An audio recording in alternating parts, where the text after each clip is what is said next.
What we're doing right now is basically 25-30% gain on majority of the deals. And we've gone up to 50% on profit margins. So that's where we want to be positioned at any time because it gives us space for error any given moment. And we're creating value because your ARV could be different than mine. From cornfields to high-rises, office to industrial, houses to hotels, and every other asset class in real estate, we cover the people, the projects, and the profit. Welcome to the Investing in Iowa show. This show is for go-doers, action takers, and business owners. It's for people like you who are sick of Uncle Sam taking a huge bite of your apple.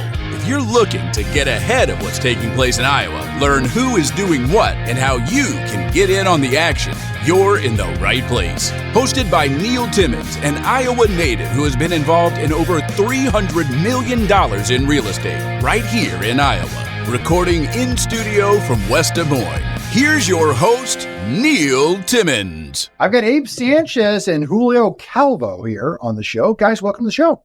Thank you very much for having us here. It's a pleasure, Neil. Say, for the audience to say, who are you? Where are you from? What do you do? So I'm going to start off. My name is Julio Calvo. I've been an investor. I didn't start as an investor. I started as an agent with Keller Williams Realty. And then I put myself in the position of flipping properties after a year or so. And ever since I put myself into the flipping side of properties, I would say I started around 2016 when I started my first flip. 2016 with your first flip. Abe, what's your backstory? And then I'm gonna bring it full circle here for everybody. I'm also Abraham Sanchez, born and raised here in Des Moines, Iowa. I've been a real estate agent for the past 6 years, and I started flipping properties about 3 years ago. And we actually made a team, me and Julio, as buyers and listing agents. And then we went ahead and also made Agent Homes. And that's the one that basically takes care of all our flips that we do currently.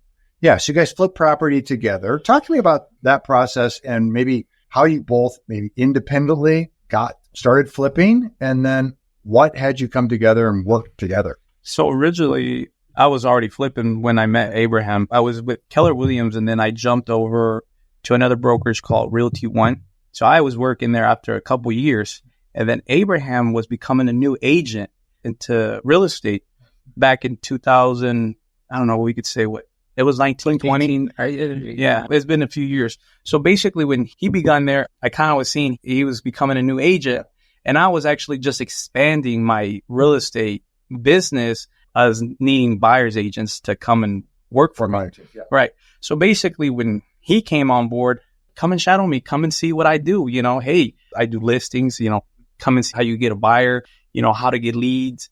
So it all started just general real estate. Yep. When he came over, that's when he started. Also, I was like, well, if you want to come for a long, I'm going to come. I got these flips going on too. So you want to come and see? He's like, oh yeah, for sure. Why not? Yeah. So he just jumped on board and he started seeing what I was doing. At the beginning, I'm not sure if he really showed an interest or not, but I remember him eventually was like, man, how do you do this? How do you become about this? And I said, it was hard. Originally, that's what I was telling him. I was like, it's not easy, but I'm trying, I'm investing all my commissions and flipping. Yeah.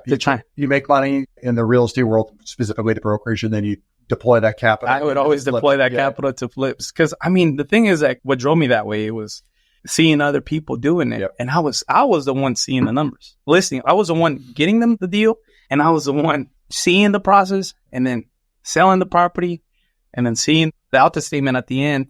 Oh, shoot. You know what? Yeah, this is cool. As I like to say, you were there for conception, which is getting the deal. You were there for the birth, which is selling the deal, and the profit shows up, right? Correct. Yeah. Correct. And that's what ultimately, it sounded like that's what led you into that space. That's what led me. That's one of the biggest components. But before that, I was already doing flips, but just not the way it was intended. Because when I started, I told this story today. We had a meeting this morning.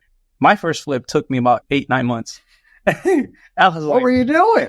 Oh man, it was horrible because when I got this first deal, I got it kind of in a not so good area. It was on Southwest 9th near University. And when I got that deal, I just hired the wrong contractors. It was always the wrong contractors. I would get the contractor and we would talk numbers and at the end, the numbers were working out. Well, the first contractor that I had with that flip, he just wasn't, he started off very good. And then he started subbing deals. The thing is that I hired him and then he started subbing deals. Yeah.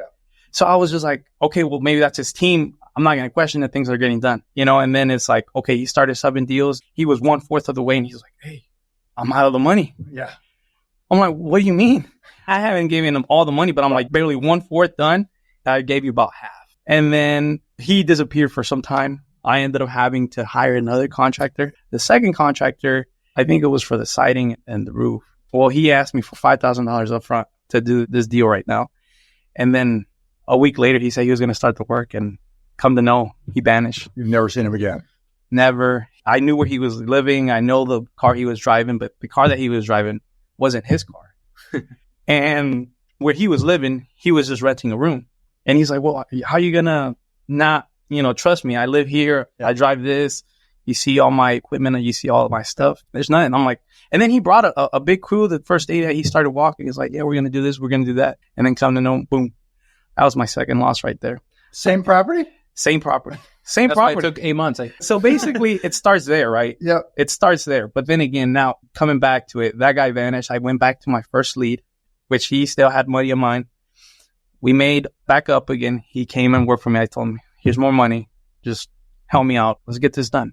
Okay. He came back. He starts working, but then he starts lacking on work and coming, he's like, hey, this whole week came by and what have you done? You came this day, you worked 4 hours and you left.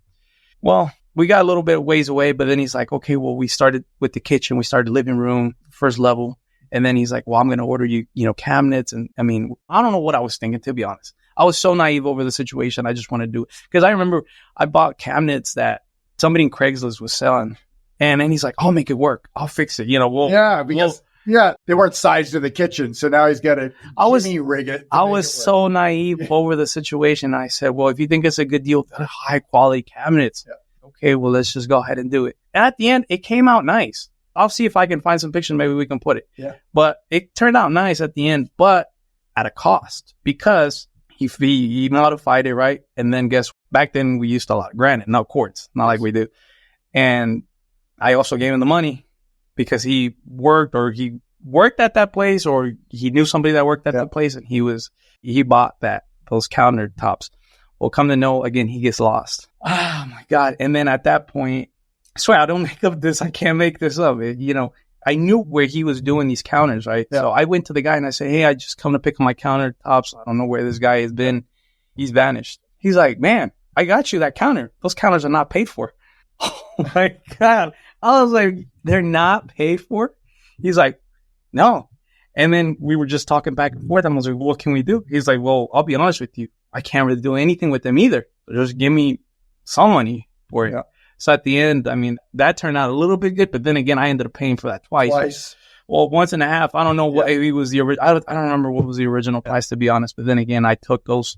Yep. And I worked. And that guy still installed them for me. He was that nice. Yeah. Well, then again, once this is done, the house is still not finished. There's still trim. There's still some stuff still laying around.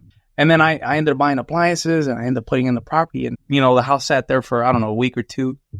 And then I come check on the property and, oh, no, somebody calls me and says, hey, do you have somebody working at the house? I know the house has been sitting, not a lot of movement has been going on. I'm like, no, nobody's supposed to be there. We'll come to know they were already stealing my appliances, new appliances from that house. Oh, my God. And I was like, you got to be kidding me. You've had a lifetime experiences in one property. One property.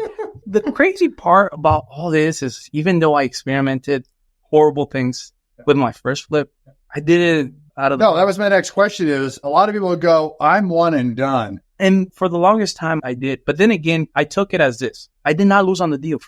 I don't know. God was great with me. That's fine. I didn't lose money on the deal. So I took it as like a learning lesson. And when I saw all the money together, the money that I was putting for my commissions and then putting it all together on this deal, I said, okay, it's a savings. I saved up the money. So I think I came out with like $50,000 or $60,000 combined. I think I ended up spending like $30,000. Yeah. We're talking about 2016. The materials and stuff wasn't so expensive. So you were that positive on the deal? Well, actually, you know what? No, I'm incorrect. How did that work? No, because I remember that one thing I missed. I forgot. This deal that I bought it on contract. Well, So I was paying a monthly mortgage on it.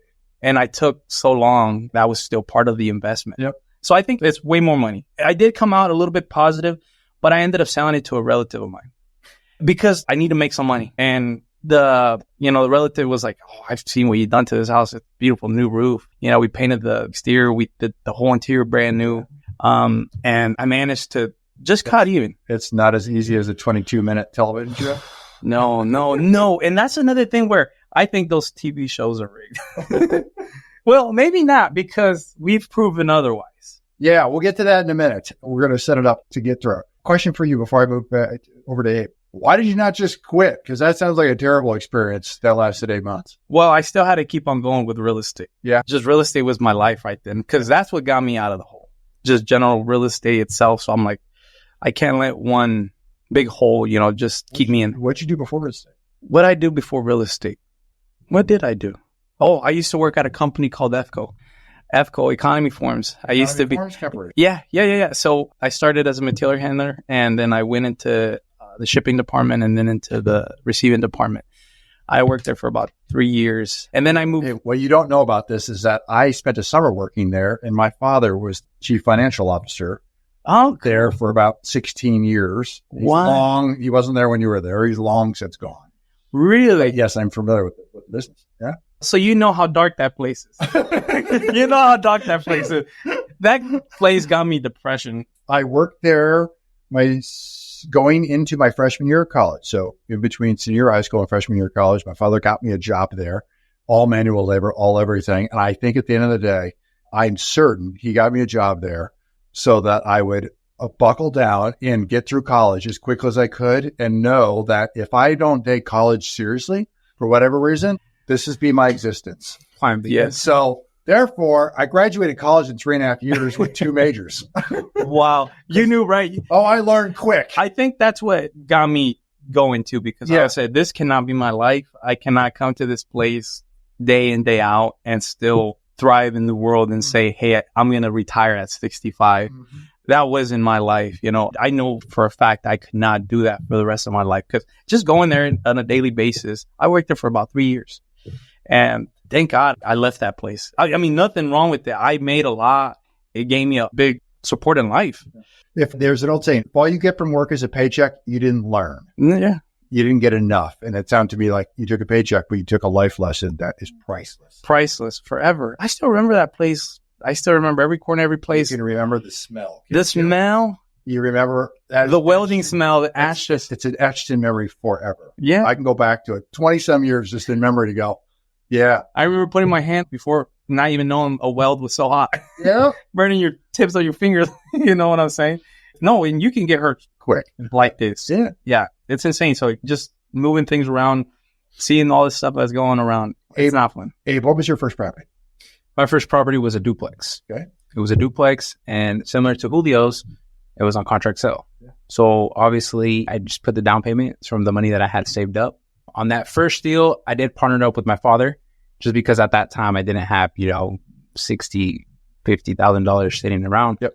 So I started that. I didn't take as long as Julio, just because I was also kind of being guided by him in the aspect of, what to do, what to not do. But regardless, doing it myself, I want to say it probably took me around 5 to 6 months. It was a pretty big duplex.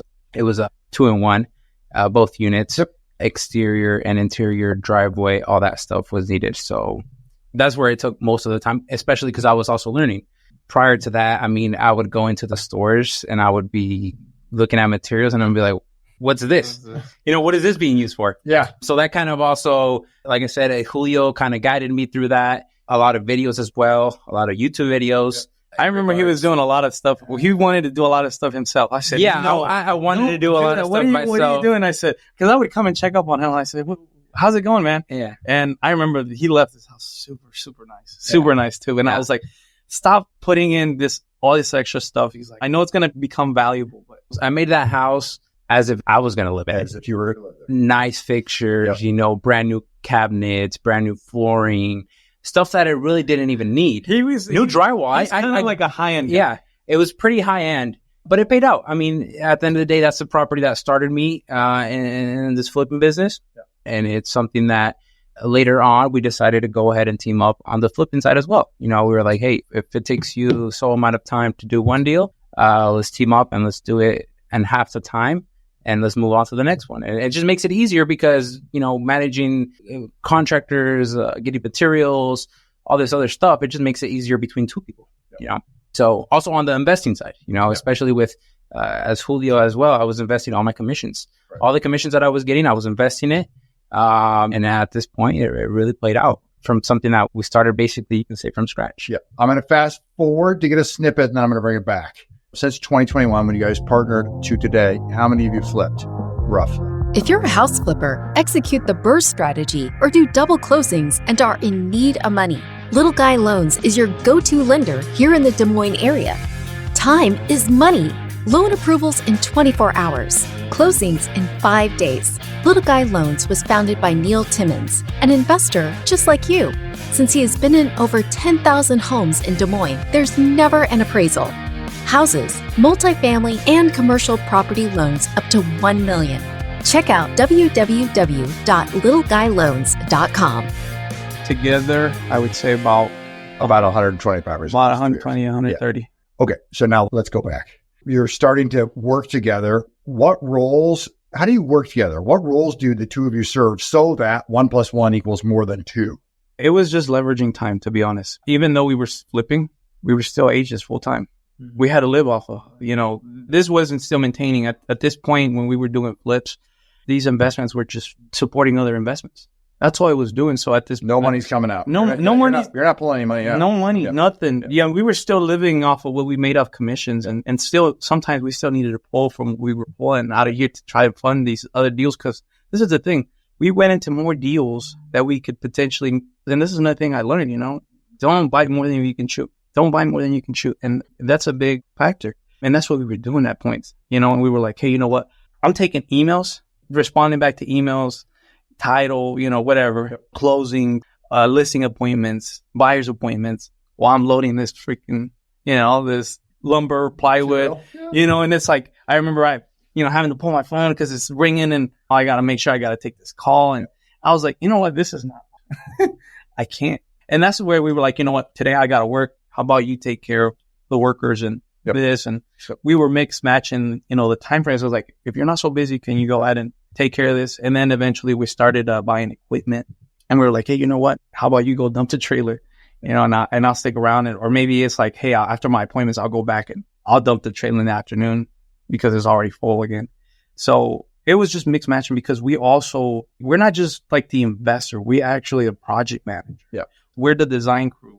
We're doing everything. Because the key to this business on the flipping side, in my opinion, like yours, is the contractor side of things. Yes, you have to buy right, no doubt about it.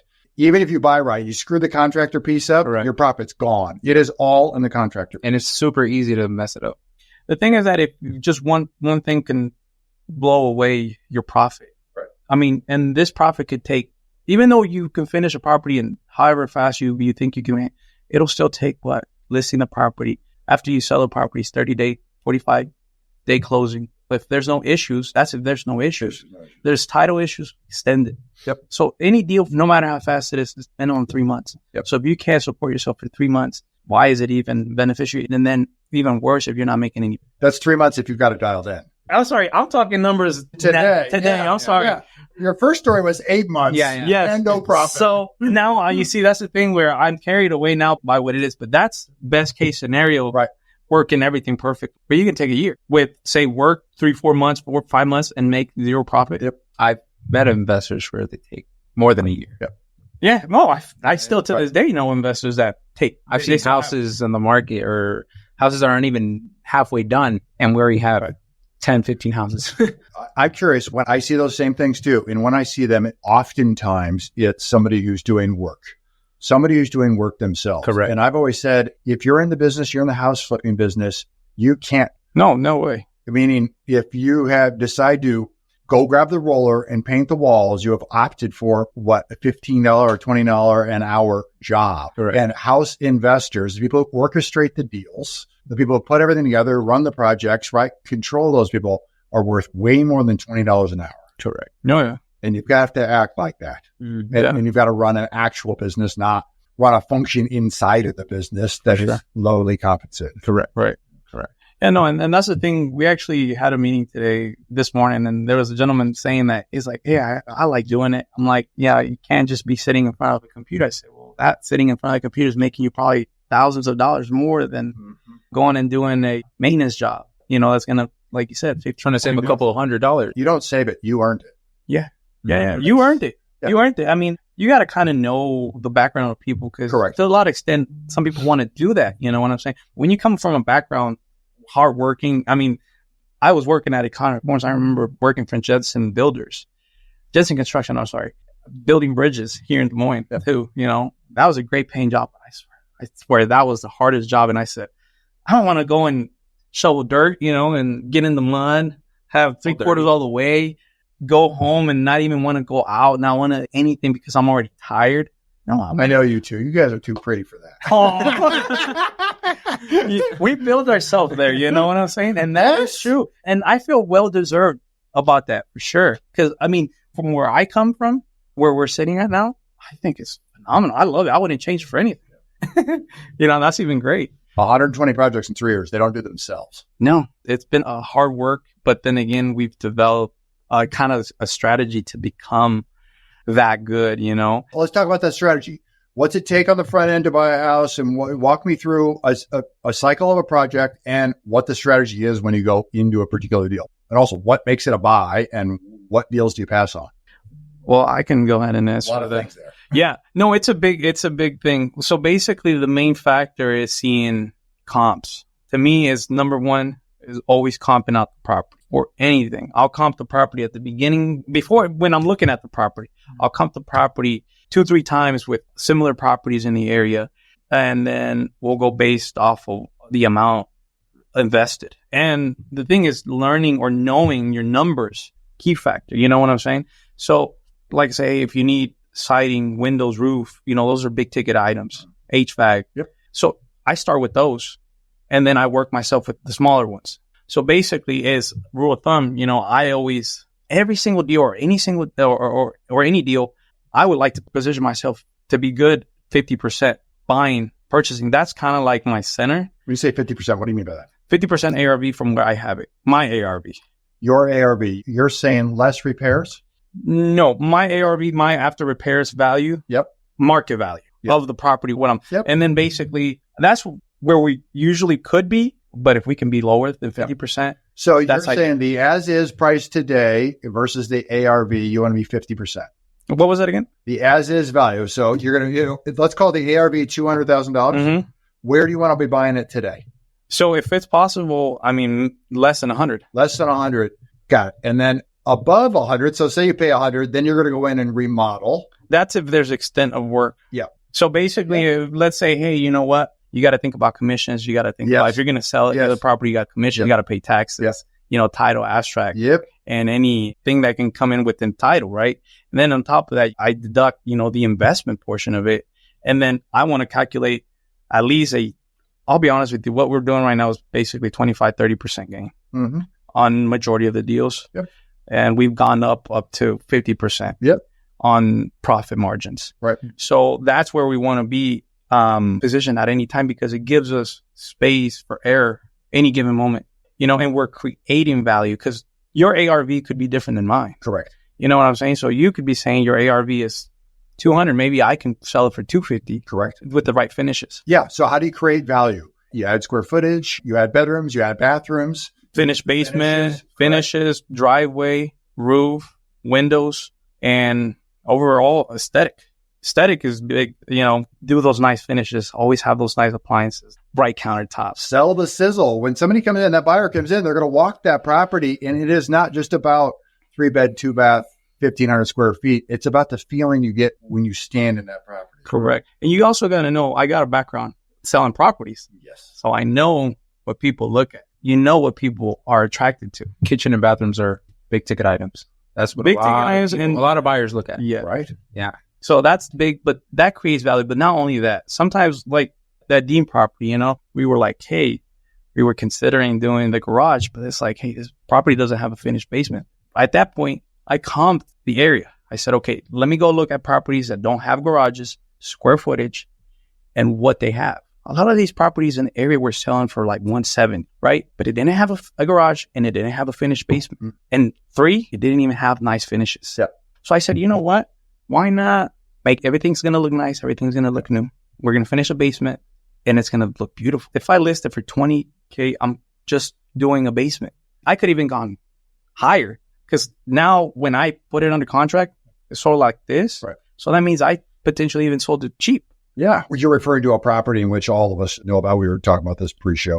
And what I hear you saying is that you just simply ran the comparables. You were at a spot where going into the property at the time of purchase, you thought there was a dilapidated garage. The idea was to rehab that garage. You get in there and realize it's way past dilapidated. It's got to come down. Correct. So now all of a sudden you're in a position to go, do I spend the money and put up a 2-car garage, or do I pivot and finish a basement instead? And the math is the one who gives you the answer. Correct. You just run comps to go, where's the demand? Where am I going to get paid the highest ROI? And you identified that finished basement's going to produce me a higher ROI than a 2-car garage. Yep. Yeah. Yeah. And I knew at that point that it was just going to sell no matter what. It was just going to sell. I had it in me that I'm like, it's going to sell because it's going to sell. No questions asked. They didn't even finagle with anything. They're like, I like it. I want it. And that's what I want with properties that we're doing, getting them done right, getting them done on time.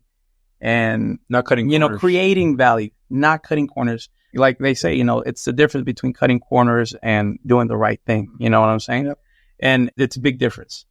But you put a fantastic product out on market. Now, how many houses does a buyer, so put on your realtor hat, how many houses does a buyer see before they decide to pull the trigger on one? Minimum 5-10. Yeah. Not that many. A handful to maybe 2 handfuls, right? Yeah. You put a killer house on the market for sale, they're somewhere in the process of seeing 5 to 10, and yours is in the mix. At the end of the day, all of us as house buyers, you just make the best decision you've got, given the options that are available to you, that you feel has the greatest value to you at that time. When you're looking to buy a house, that's the winner. That is, and it's going to stand out between all of them. Correct. Yeah. It's about putting a product out there that's in the vein, in the pond of what's taking place right now. Oh, absolutely. And that's what's bringing the market. And especially in this type of market that there is, I don't know why, but people love well-done houses. They love it. They want to get in there and want to feel like they're living in paradise because it's their own world inside that house. When you're running comps, are you looking at actives? I do look a little bit of actives, but I go mostly on solds. Mm-hmm. And I try to go about a year back. A lot of people tend to go 6 months. I think a year is well to do. I go a year.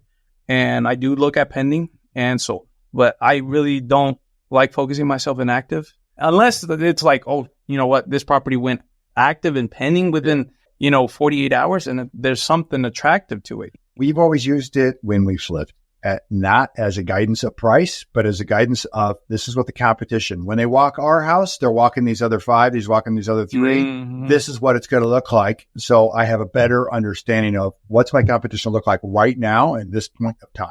Mm-hmm. And the reason maybe we don't focus a lot on that is because we turn in a product that is just it's beautiful. Yeah. So that's the thing. It's like a lot of people try to refurbish things. I don't like refurbishing because it sucks when you're looking at a nice wall or a nice end and then it's like, oh, I fixed that area, but this area looks bad. I think it'll stand out by a lot and people will see that too. So why not just do it all? Yeah, you'll go further in the house, and the idea is you'll push the upper end of the market range at a sale price. Right. And I don't know, we just always have gambled on that and it's paid out. We've always gambled on doing the best, providing the best, putting in the best. And the thing is that putting in the best is bringing us 25% more than what we were intending to get percent wise on the sale. Because you can push the market. You can push push it. I remember back in 2020, my God, I mean, we were buying properties that we were like, oh, ARV is going to be 150. We end up selling for 230. What did we create there? 25%. Oh my God. Now look at it from the point of view as a renter. You buy this property at 60K. We put in 40, 50K. We're at 110. We take it out and we get it refied at 230. Bank is asking 30%.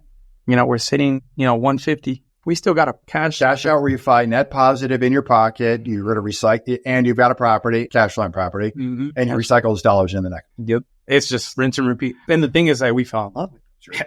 We're doing the same amount of profit as we would have flipping it, or we would have made a whole lot more money just flipping it. Yep. But and then we're saving on taxes. How many do you have now in the portfolio on the rental basis?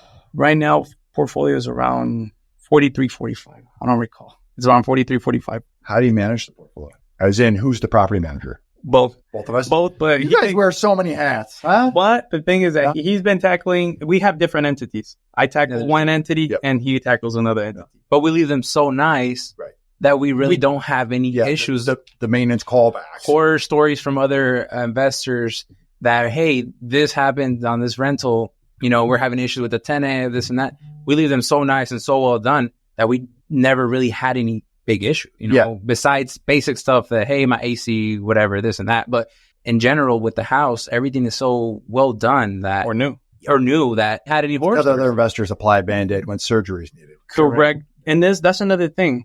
We don't discriminate rentals nor flips. We'll flip a property as a rental, no matter what. And that'll create that appraisal value the same, or if not. What do you mean by that? Elaborate on that so I understand. So basically is like a lot of people, when they do a rental, I've known investors and I work with investors that just want to paint, put flooring. Yeah. They want to Band-Aid a rental property and not put the money into it. You're saying flip. You mean I'm gonna flip it. You mean you're going to invest, you're going to fully renovate it and turn it into a do rental. It the same way as because people, I like commenting on that because a lot of people tend to think like that. Correct. If not most of the people, I could say. Because a lot of people be like, "Oh, I'm not going to do this to a rental. They're going to destroy my house." But you don't got to see it from the point of view of destroying the house. You got to see it from the point of view of appraisal. You got to see it from the point of view of making that house rentable.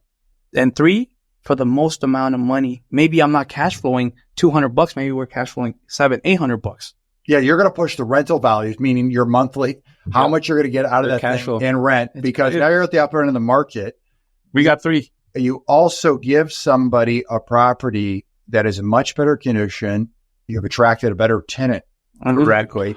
You've hired something to respect. Yeah, correct. You want to find out how to get a property destroyed? Give them a piece of crap to begin with. Yeah, they won't care for you already. They don't care for it. You've attracted the lowest level of tenants. Yep. So the more you rent a property, you'll get better tenants. If you want to go on the low, hey, rent a 900, 2-bedroom house, and I'm not discriminating the east side, but give them something that looks bad already. They won't care for it. The more they pay attention. Correct. Yeah. And then, like I said, on top of that, it's just profit on 3 things. Not only that, but it also saves a lot of time and money when it comes to getting the rental certificate. Sure. Oh, a rental certificate that's so easy too. It's become so easy that inspectors come in. They're more amused with the product. Amused. They're like, we know this property. We've seen this property. And for you guys to do this, it's mind-blowing, just how nice we leave the properties. And then you get them in your pocket and I already know whose house I'm going to go see. They already have you build a reputation so that when they come out, they know what they're going to do. Yeah. All right. 3-bed, 2-bath, 1,400 square feet, needs roof, needs siding, needs windows, needs flooring, kitchen, baths redone. You get the keys today. When's it going for sale? How long does that flip take? Hi, it's Ava Baukamp, the Investment Relations Manager for Neil's firm, Legacy Impact Investors.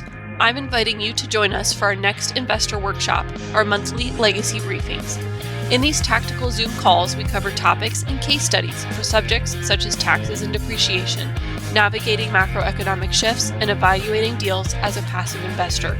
At each virtual workshop, we are joined by an industry guest who covers their topic in 45 minutes or less. No fluff, no pitches, just education and conversation with an expert each month. Every workshop ends with live Q&A from Neil and our guest. All briefings happen on the last Tuesday of the month at 3 p.m. Central. If you can't make it live, recordings are sent out exclusively to those who've registered in advance. To join us on the last Tuesday of this month, visit legacybriefing.com. Go to legacybriefing.com to register. If you're a first-time registrant, I'll send you a free resource at sign up. Head to legacybriefing.com and I'll see you soon. On average, I would say 80-90% of the properties will go back on the market within 2 weeks, within 14 days. Yes, 14 days. It's kind of our goal on every single property. I can't say every single, but that would be always our goal unless we are coming across a nuisance property that we got to officially work with the city, and we got to take the nuisance. we got to get an architect. We got to get an electrician. Mm-hmm. We got to get a plumber. We got to get an HVAC guy. And then we can start our work. It's always a process. I've done basically flips and new construction where I already know the process, but it's not all about us. The contractors can destroy a fast moving project because they don't care. I mean, maybe they don't care. Maybe they do care. Maybe they're just busy. Maybe they're like, oh, I don't want to go today. I can't obligate them. Basically, at that point, going back, why 2 weeks? I don't. We just got a system in place that makes sense. How do you build that culture? How have you been able to build that culture where speed is imperative? Well-educated workers, well-taught workers, people that know. We don't sub out any of our projects. If we ever do sub something, it's for a faster process. Our workers do siding, roofing, windows, foundation, egress windows, driveways. We do cement. We do it all. Anything that you can think of in the property, we can do, except for NH. Yeah, we can do electrical. Okay. We can do whatever. So basically, we have something in place. Hey, you know what? We're going to start. We always know where to start, but anything is structural. Then it's like, okay, what are we going to do with these walls? Are they repairable, or do we knock them down? What do you think? You can sometimes spend way more money trying to fix a wall than replacing it. A sheet of drywall is $13, $14. Why not sheet it all again? Put on new drywall, tape it, texture it. It takes about the same amount of time. At that point, once you tape, textured, paint, you put light fixtures, it almost looks like a done product. Yeah. All you got to do is flooring, baseboard, and the rest is basic stuff. Send the cleaning crew. Time is money, is it not? Oh, that's the biggest thing there is. Time is, you can't buy time. Nobody can. Right. Not the richest person can buy time. Right. And just having a product ready creates more time for more business throughout the year. Because we go on a base-to-base year, right? We got to pay taxes at the end of the year. And what do you got? You got to leverage that time, and you got to fit it all you can. You got to maximize profit. You got to maximize your work. Always have a goal. Our workers always have goals. We incentivize a lot of stuff. At the end of the year, we do their food, we just incentivize so much stuff for the workers to be so happy in a great environment that they're just producing, kicking butt for us too. As much as we're kicking butt for them, they're kicking butt. Because I say for them too is because we're also got line up work for them. Right. We don't got work for them. They don't got a job. Correct. And it just comes by consequence. Yep. Our consequence of getting a property creates work for them. And that's what keeps us motivated. Okay, we're providing business, we're growing, and everybody's winning. Abe, what are you most excited about this year? Growing the portfolio. We're actually looking at expanding to Florida. So that's what I'm mostly excited for. Where did Florida come from? That was a curveball. I didn't know that answer. Iowa winters can be harsh sometimes. I've been here.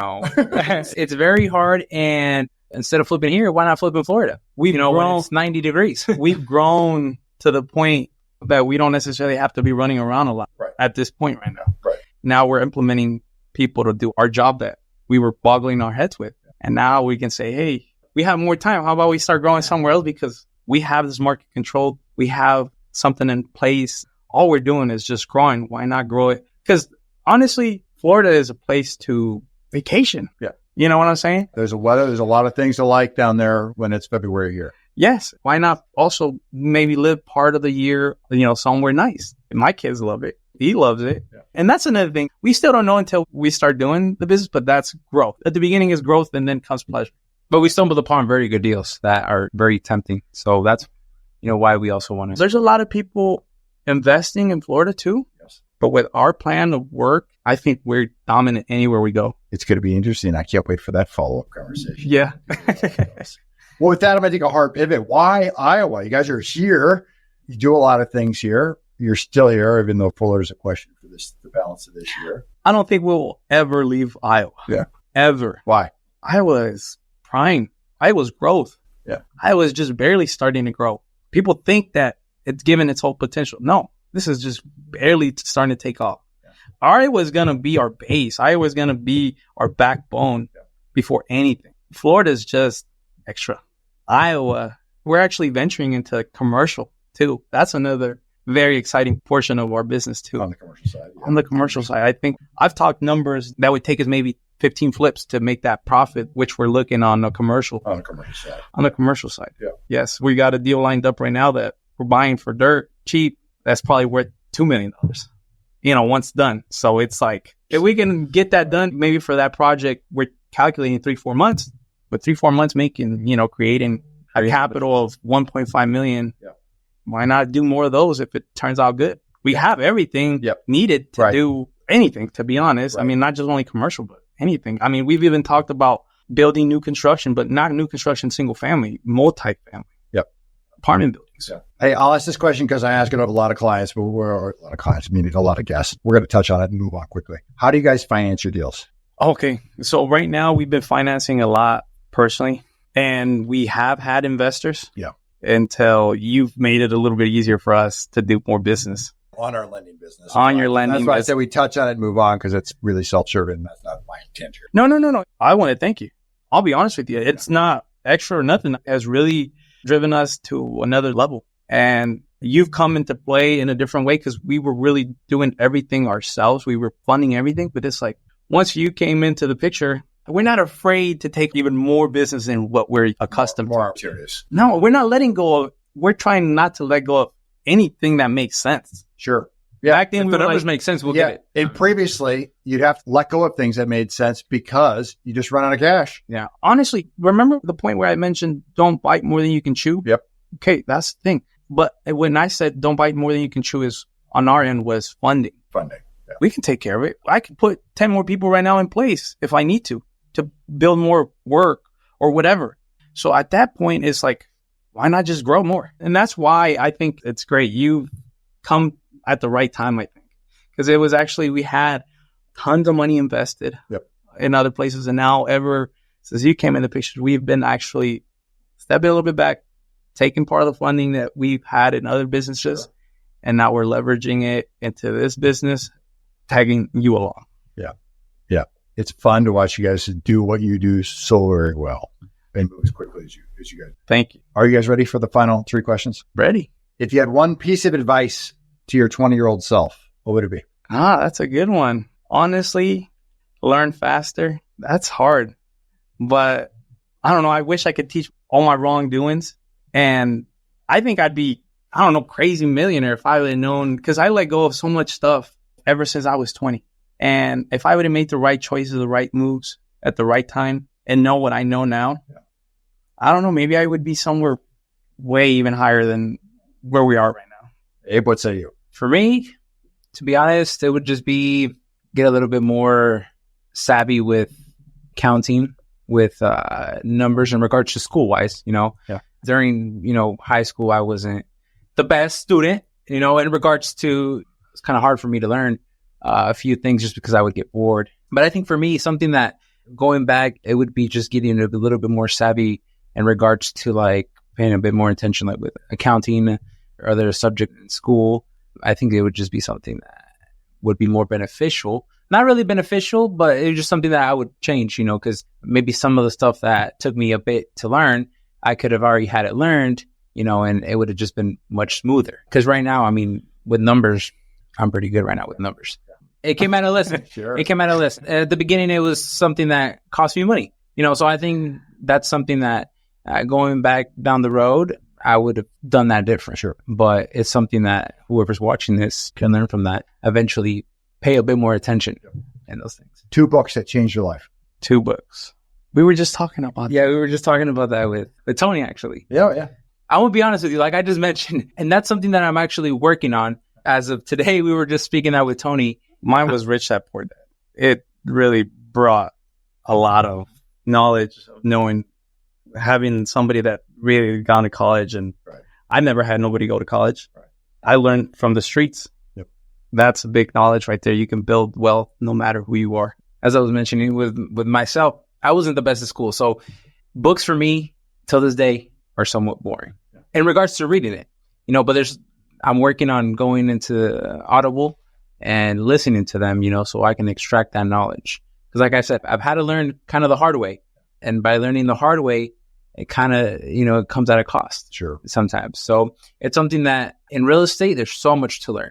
So much to learn every day, no matter who you are, how experienced you are. every day is a learning process, especially with real estate. So it's something that I personally want to start working on and getting as much knowledge as I can in different aspects. We've mastered the aspect in regards to flipping and rentals, but there's so many other aspects where we can go ahead and just, kill it as well. If you were cast away on an island for a year, you could only get 3 pieces of data about your business every month. What 3 things must you know every month to know how your business is running? Cash flow, funding, the money in the accounts, the accounting. And I think the deals that are just coming in, because if you have those things on check, it's endless money. And what were the 3 questions again? What 3 things? 3 things. Yeah. What are the 3 things from the business? Yeah, from your business that you need to know how your business is running. So yeah, the cash flow, your cash flow, and then what I hear you say is, what's your cash balance in your cash balance? Yeah, and payroll. Yeah, I like that you said cash flow. What I think a lot of people miss out on in real estate, just by looking at the net operating income of your rentals, is that net operating income is not cash flow, because you've got debt pay down in there. Mm-hmm. That shows up as profit, but it's not cash. You can't eat that. Mm-hmm. It doesn't fund your business. It doesn't fund your payroll. So I echo what you said, because I've never said it on the show, but that's one of my 3 is exactly just that. All right, guys, I've asked lots of questions. We could talk all day, I'm certain. But what's one question I did not ask that I should have asked? What did you not? None. What can you? We might have touched in regards to real estate. Anything. Or anything? Real estate, personal, anything at all. There's no wrong answer here. We talked about the real estate. We talked about rentals. We talked about how we started. There's no possible way Julio is speechless. I am now speechless. He talked about what our goal is. We talked about our goal. Well, we talked around goals, so maybe we'll touch on goals. We talked about you being excited for this year and what about, but talk to me about specific goals. What do you want to accomplish? You've got 45-ish in the rental portfolio. What is the goal in the rental portfolio? Or is it to grow that, or is it to convert some of that to commercial? What's the goal there on the holding side of the business? Well, to be honest, what we're thinking is we didn't have a specific number of growth. So, honestly, I foresee that growing to 1,000 properties. For reals. I can easily see it. Maybe if it doesn't become 1,000, I think I'd be more than happy with 500. Yeah. And 500 would give us plenty to live off. One of the other biggest goals would be going into that new development era where, multifamily. That does excite me. That's something that is, the commercial space. It's just something that excites us because it's something completely different from what we're doing right now, but the reward is much, much bigger.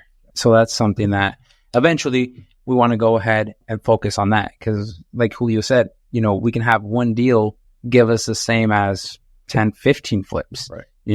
So why not focus on that one deal and maybe do 3, 4, 5 of those at a time, So it's something that we're looking forward to it. And that's one of our biggest goals that we have. Monopoly, houses to hotels, right? Yeah, no, absolutely. The biggest thing, I know so many people that don't even have that. I think have 50 rentals. They're living very well, super well. Sure. They're not worried about anything. I see them. And it's like our goal of even coming to 500 properties it seems so easy now. But this commercial, multi-family ordeal, could fetch a whole lot more. Sure, make it more fun. I think it'll be more interesting. Get to $500 a lot faster. Yeah, easily. Yeah, I follow a lot of people that, do commercial real estate. They're talking about 50, 60, 70 million, and they're talking like it's chips. I don't know, and it's like, I need a 1031 exchange because I don't want to be paying taxes on all this money. They park their money somewhere and they just park their money wherever so they don't have to pay for it. Then they get it out in the next few years or whatever. It's like, and they're generating, I don't know, like $50,000, $70,000 off of one building, Yep. If not more. Some of them are per month. Yeah, it's incredible what can take place in here, and the sky is the limit, right? Right. Hey, see, for people who want to find you, they want to follow you, they want to connect with you, where can they go? What should they do? Main one for me is the Calvo Real Estate Group. A lot of people reach out to me through there. I am in the plans of building some new websites. We're planning on starting our TikToks. Yeah. A lot of people have been asking for those. Everybody that we talk to, people that know us, are really pushing the envelope for us to do TikToks. They want to see that time lapse of beginning to end. Sure. Like, and what how do you guys fast do? So we want to show them on a daily basis, how our lives run around this business, and something that won't only benefit us, but it'll benefit the rest of the audience as well. No doubt. Abe, how do people find you? They can find me either same on Facebook, Abraham Sanchez. I have my business account on there, so just Abraham Sanchez. That's the easiest form of contact. Perfect. Links below in the show notes, everybody. Guys, thanks for being there. Thank you very much for having us, Neil. Thank you, Neil. It was a pleasure. Thanks for listening. If you're enjoying the show, may I ask a favor of you? Naturally, subscribe so you never miss an episode. But would you rate and leave an honest written review on Apple Podcasts? It does a lot for us here at the show, and I appreciate reading your thoughts. Great guests make for a great show. If you know of another Iowan who would be a great guest, or you yourself have interest in being a guest, well, get on our radar.